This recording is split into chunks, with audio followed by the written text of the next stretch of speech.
बिस्मिल्लाहिर्रहमानिर्रहीम। आपका असल साथी और आपका सही तशख़्ख़ुस आपके अंदर का इंसान है। उसी ने इबादत करना है और उसी ने बगावत। वही दुनिया वाला बनता है और वही आखिरत वाला। उसी अंदर के इंसान ने आपको जज़ा व सज़ा का मुस्तहिक बनाना है। फैसला आपके हाथ में है। आपका बातिन ही आपका बेहतरीन दोस्त है और वही बदतरीन दुश्मन। आप खुद ही अपने लिए दुश्वारी सफर हो और खुद ही शादाबी मंजिल। बातिन महफूज हो गया तो जाहिर भी महफूज हो जाएगा। ईमान हमारे ख्याल की इस्लाह करता है, शुकूक व शुबहात की नफी करता है, वसवसों को दिल से निकालता है। ईमान हमें गम और खुशी दोनों में अल्लाह के करीब रखता है। हम हर आजमाइश में पूरे उतरते हैं और हम जानते हैं कि खुशियां देने वाला हमें गम की दौलत से भी नवाज सकता है। अल्लाह ताला अपने बंदों को दौलत यकीन से महरूम नहीं होने देता। इस्लाम में दाखिल होने के बाद अगर कोई ये दावा करे कि वो दूसरे मुसलमानों पर फौकियत रखता है तो उसे गलत समझे। अपनी फजीलत को फजीलत के तौर पर बयान करना ही फजीलत की नफी है। इंसान की कम ज़र्फी है, जहालत है। असल फजीलत तो दूसरों को फजीलत देने में है, जैसा कि इल्म में दूसरों को शामिल करने का नाम इल्म है। वरना इल्म से दूसरों को मरूब करना और एहसास कमतरी में मुब्तला करना तो जहालत है। इंसान के कम ज़र्फ होने के लिए इतना ही काफ़ी है कि वो अपनी ज़ुबान से अपनी तारीफ करने पर मजबूर हो। दूसरों से अपनी तारीफ सुनना मुस्तहसन नहीं और अपनी ज़ुबान से अपनी तारीफ अजाब है। आफियत इस बात में नहीं कि हम मालूम करें कि कश्ती में सुराख कौन कर रहा है। आफियत इस बात में है कि कश्ती किनारे लगे। अब किसी नबी ने दुनिया में नहीं आना, लिहाजा दीन की तबलीग की अजीम जिम्मेदारी हम सब पर है। अपनी इस्लाह के बाद यही उम्मत दुनिया की इस्लाह करे। जिसने लोगों को दीन के नाम पर धोखा दिया उसकी आकबत मखदूश है, क्योंकि आकबत दीन से है और दीन में धोखा नहीं। अगर धोखा है तो दीन नहीं। जो शख्स इसलिए अपनी इस्लाह कर रहा है कि दुनिया उसकी तारीफ और इज्जत करे, उसकी इस्लाह नहीं होगी। अपनी नेकियों का सिला दुनिया से मांगने वाला इंसान नेक नहीं हो सकता। रियाकार उस आबिद को कहते हैं जो दुनिया को अपनी इबादत से मरूब करना चाहे।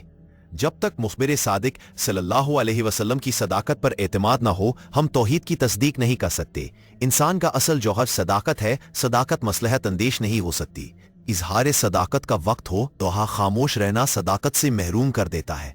उस इंसान को सादिक नहीं कहा जा सकता जो इजहार सदाकत में इब्हाम का सहारा लेता हो।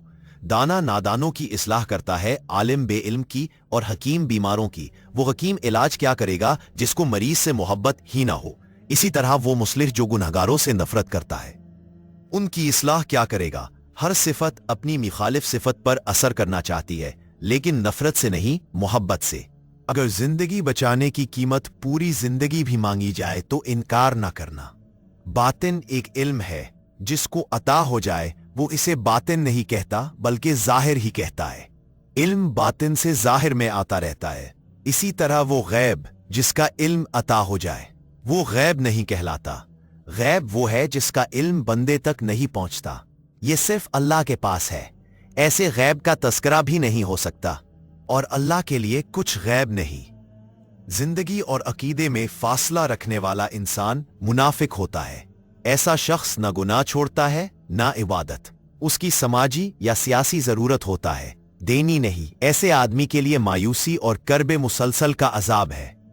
गैर यकीनी हालात पर तकरीरें करने वाले कितने यकीन से अपने मकानों की तामीर में मसरूफ है। हम सिर्फ जबान से अल्लाह अल्लाह कहते रहते हैं। अल्लाह लफ्ज नहीं, अल्लाह आवाज नहीं, अल्लाह पुकार नहीं। अल्लाह तो जात है, मुकद्दस व मावरा।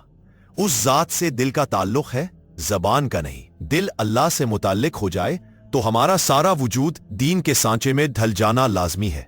मियाँ बीवी को बाग व बहार की तरह रहना चाहिए। वो बाग ही क्या जो बहार से बेगाना हो, और वो बहार ही क्या जो बाग से न गुजरे। ये उसके दम से, वो इसकी वजह से। अगर अल्लाह ताला रहमत के जोश में मखलूक को मुआफ फरमा दे तो क्या होगा। मौत का मंजर मरने के बाद क्या अल्लाह मुआफ करने पर कादिर नहीं। इंसान हादिस है, अल्लाह कदीम। हादिस ने कदीम के मकाम व मिजाज की इत्तला दुनिया को दी, या यूं कहिए कि कदीम ने अपने बारे में दुनिया को इत्तला हादिस के जरिया दी। हादिस और कदीम किस मकाम पर एक दूसरे के मुताल्लिक जानना शुरू करते हैं, اس کا جاننا بہت مشکل ہے اور اس کا جاننا ہی بہت اہم و ضروری ہے۔ پرانے بادشاہ ہاتھی کی سواری سے جلال شاہی کا اظہار کرتے تھے۔ آج ہمارے بچے چڑیا گھروں میں ہاتھی کی سواری سے دل بہلاتے ہیں۔ سچے انسان کے لیے یہ کائنات عین حقیقت ہے اور جھوٹے کے لیے یہی کائنات حجاب حقیقت ہے۔